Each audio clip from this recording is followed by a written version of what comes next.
guys? Welcome back to WCS America Challenger League. We got 2 spots left. 2 spots up for grabs for WCS America Premier League Season 2. And we got the final group in action. Of course, Suppy, Hwangsin, Illusion, and Telia. Only 2 can advance onto the Premier League in the first match. And Hwangsin taking game 1 there.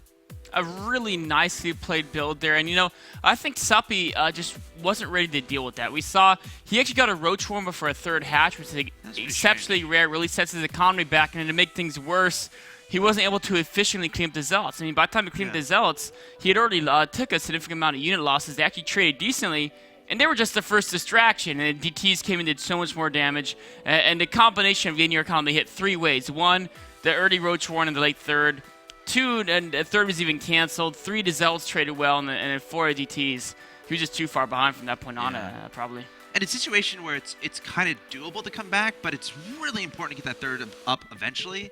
I mean, people are like, okay, yeah, you go for Swarm Host, but you kind of want to take another base eventually. And Suppy was never able to make that happen. And then that little blunder where he sent the Locust the wrong way is that's like one of the worst things that can happen to you when you're going for Swarm Host. When your economy is so low, every unit is so important. You got to keep everything alive. But right now, waiting for Hwangsin to say go. There we go. So Suppy needs to win 2 in a row here. Yes, doable? Exactly. Oh, for sure doable. I mean, we've seen Suppy win 2 in a row against Ryung. One of the best in the world. So, of course, he's clearly capable and of against winning. Hart. Yes. He's clearly capable of winning 2 in a row against just about anybody. I mean, we've seen him win 2 in a row against Party, right? Sure. So, I think it's safe to say anyone can win 2 in a row against anyone. Unless I played Flash. Maybe. Yeah, you think no, you know what? Now that I think about it, it might be capable, actually. Because I didn't think about it at first, but now that I'm like actually really thinking about it, I'm not even sure if there's more than 5 people in the world who can win more than 2 in a row against Flash. Man. I can win 2 in a row against Flash. If we played a million games, you don't think I can win 2 in a row? I think if you could find a time to play a million games, I would be very impressed. Okay, that's not the point of the question, Nick. All right, guys, here we are on game number 2. This best of 3 in the top left-hand location. I present to you your Red Zerg player is currently down 0-1. He must win 2 in a row here to advance to the winner's match. Representing Evil Geniuses, he is Suppy. He hails from sunny California, United States of America. His opponent in the bottom right-hand location of Belshir Vestige. I present your blue Protoss player representing Team Quantic, going for a crafty 2-base build in game 1. Needs 1 more win to advance to the winner's match. He is Hwangsin. Now, this is a map we've seen a lot of cannon rushes on. Yes. I mean, normally you put the pylon in the front of your natural to cannon rush so you can get that forge in your wall. And so I don't think we'll see it this game. It looks like he might just be going for a fast Nexus here. But it is something to keep in mind for as far as Suppy. That Suppy's probably going to be looking out for that because it is such a popular build here. With that first pylon in the main, Hwangsin, if Suppy can identify the fact that there's a Nexus first with no pylon there, if he builds like 4 to 6 Zerglings and sends them straight to Hwangsin's base, I mean, Hwangsin can build a wall and stuff, but it's going to be a little bit inconvenient for him.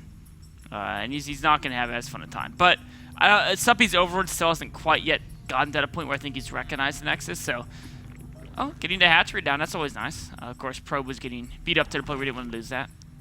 Very important that he sees how many Zerglings are being made, and also there's being gas taken by the Zerg. So the Protoss knows if he needs to look for any crazy super attack. Yeah, he's keeping the Probe near those eggs to see what pops out. Of course, he can't know what they are right now. He just knows it's either a drone or a Zergling because the pool is done.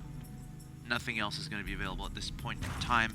And if you can spot 4 or 6 slings coming out, you can obviously prepare back home to make sure they don't get into your main base and cause headaches to occur. Now look at this. Even against a Nexus first opening, where there's no threat of a super fast Mothership Core, super fast Warp Gate technology, Suppy's still going for that gas before the 3rd hatchery. So we could be seeing a favoritism towards favoring tech over economy. And this is, we saw Scarlet take down Jim on, I believe on this map, using a similar strategy where you get that gas, get Zergling speed and Zergling upgrades. And of course you do have the 3 bases, but you're focusing more on upgrades than on drones. Of course, something we're going to keep an eye out for as well is How long does he keep those drones on gas? Does he pull out after 100, which he probably, like most Zerg players will do, getting that early speed. There's other styles where you keep guys in gas, you get like fast Evo chambers, you rush for ultras or something like that. I know Suppy is a current member of a certain Skype group involving, I think Suppy, Sasquatch maybe, and Scarlet, and I think Hendrilisk maybe. There's like an all Zerg Skype chat, and they always trade strategies. And Ghost, or it might be Ghost User. But the point is, we've seen a lot of that ultra stuff, or that really fast tech style from those type of Zerg players. So we'll have to see if Suppy goes for something like that. Well, it looks like he's still mining gas even after getting that speed. And you know what's tricky is Hwangsin's seen that third hatchery. And the time of the third hatchery is such that he may not suspect there's that fast gas in play. Oh, this probe. Okay. If that got in the main, that would have gave the game up. Because, in fact, Suppy's going for a speeding baiting all in. And what makes this so effective is the fact that almost no Protoss in the world can identify this, given the fact they've seen that third hatchery. That third hatchery, he's not going to cancel it. It's just going to be there for larva. But, of course, he's not using it for economy. I mean, his drone count is so low, he can't even use 2 mineral lines, let alone 3. But it's there just as a mind game element, really. He's putting that hatchery there. He's like hiding these lings. Oh, he's getting around the Stalker. In fact, there's no watchtower control for the Protoss player. Now the Stalker is going to see these Zerglings rallying. If it no sees drones there too at the natural. Yeah, it's a small drone count. This should make him suspicious, and as soon as he sees his speed, he should be more suspicious. There's a second cannon. Looks like he's chrono boosting out of the sentry and a void ray on the way. All the right moves here. Speedling's going to track down that Stalker. Complete wall in going down. Banelings are about to be in production here from Suppy. And this is deja vu to what I saw him do against Naniwa and DreamHack. Naniwa versus Suppy at DreamHack. Suppy went for the same strategy, was able to break Naniwa. Naniwa had no idea, but it looks like Hwangsin is getting ready to receive this. He needs those cannons to finish, needs the Void Ray to finish as well. The Banelings trying to sprint on through. Oh, expending some of themselves onto that Cyber Core, which is not what he wanted to do. Yeah, there's sometimes in Zerg's do this build, they try to get up to like 12 Banelings and take out the cycle before Warp Gate finishes, but Suppy going just straight for the pylons. Oh. Is there another force field here? There is! Not going to be able to run by, getting taken out.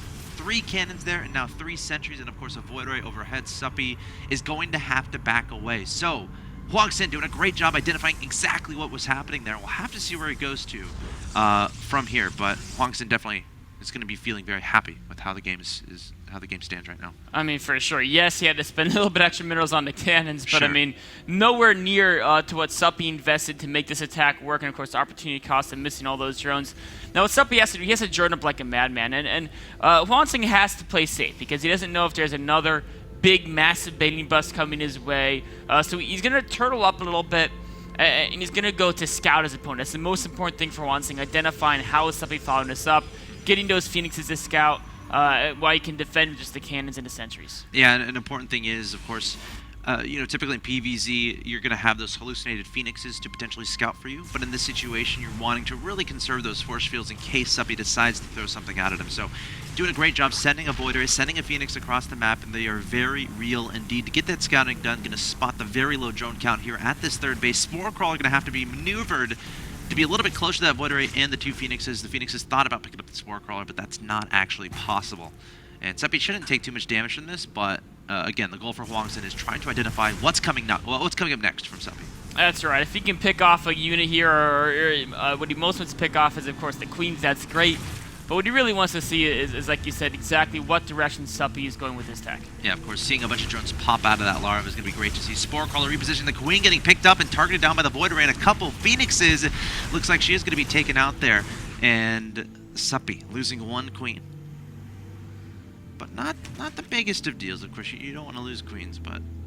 Oh, Suppy going for a Spire. Art of Phoenix is going to spot it. Yeah. They didn't. They still don't see it. There. Okay, now they do. I don't know if he clicked on it, though. He might not have, although, I mean, he'll see it on the minimap, and it's like, the size of that, it's either a building spine or spore, or it's a Spire, and the odds of him building a spine or a spore back there are very low. So even if you click on it, I think he can suspect what's going on here. Most likely, in fact, he is getting another Phoenix. Robo Bay, that's still fine. As long as he keeps up constant Phoenix production, I don't mind getting to Robo Bay. He could try to do a 2-base timing off the back of a single Colossus. That'll help out a lot against any Zerglings or Banings that are thrown at him. And then just keep up constant Phoenix production. So the mutas can't really be too much of a threat either. Ling's trying to track down any pylons, any probes, any stray units across the map. Still continued Phoenix production here from Hwangsin. Also going to be sending a War Prism to his opponent's main base, and you got to be really careful about that, because if Suppy's not able to identify that, he can find even his Spire getting sniped down. But we're seeing Suppy go straight into Hydralisk production, so even though he made the Spire, it looks like he has no intentions of going Mutas. He's seen the Phoenix count of his opponent, so that Spire is there. You know, he can get Corruptors, potentially deal with the Phoenix and the Colossi that come out. And also, I think he was thinking about going Mutas, depending on how many Phoenixes his opponent committed to. But seeing this many, he's not going to. Now, these Zealots are doing a lot of damage, and the Phoenixes are taking all these Hydras as they rally in one by one without a problem. People might be saying, well, aren't Hydras good against Phoenix? Not in small numbers. The Phoenixes actually do bonus damage against the Hydras if they're alone. Suppy needs to get his army together so we can fend off this attack. The more Hydras coming into the main base here. Ling's trying to get those surrounds as well onto the Zealots, with Hwangsin being relentless with his aggression, warping in more and more Zealots, and Suppy definitely on his back foot, down 114 to 84 in supply. He needs to figure out a way to make something happen. Oh man, this is not what Suppy wants. I think he is going to clean this up eventually with his other units rallying in here, but he's taking so much damage. And this is a stage 1. What is Hwangsin losing? Only Zealots. All of his gas is going into building up this follow-up attack. The Colossi, the Void Rays, and of course he has a good amount of Sentries and Stalkers back at home as well. Yeah, I think he stopped pro production a good time ago. 54 Harvesters at this point in time. Again, we'll keep an eye on that. And now he's sending some units over to that third base. Looks like he took down the Overlord that was there, making a pylon. So he might expand behind this, but adding on 3 gateways as I say that. So it looks like he's definitely going to go for a lot of 2-base aggression fairly soon, and I don't see why not. I don't know what Suppy can really do to fend off both Void Rays and Colossi. It might be a situation where he just has to try to threaten counterattacks, keep his opponent at home, or maybe get a ridiculous concave, but that's not too easy to do, especially on a map like Belcher Vestige. It looks like he's going for the Road Charger competition, and the big thing we're going to see here is how good are the force fields. Of course, there's 4 sentries with full energy. That's a lot of force fields at Hwangsin's disposal. Another question is, can Suppy get enough units out that Hwangsin even has to force field? If Suppy can't macro out enough Roaches and Hydralists, then Hwangsin just going to run over him without even having to use those force fields. Suppy would love to get rid of these Phoenixes because he has +1 air on the way. Now, it could be for Corruptors or it could be for a Muta transition a little bit later, but with the Phoenixes in full effect, you don't want to make those Mutas. Obviously, if that many Phoenixes are there, we have Hwangsin going across the map, going towards his opponent's natural expansion. Forward pylon being made. Spine Crawl is just now being thrown down here from Suppy.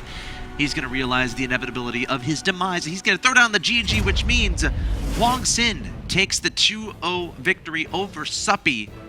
A little bit of a surprise there. I thought that'd be a little bit closer. I mean, I think a lot of people would think so. Suppy's shown such great play lately. Yeah. Hwangsin's kind of been out of the premier events as of late, but Hwangsin just, from start to finish, the aggression and control behind aggression.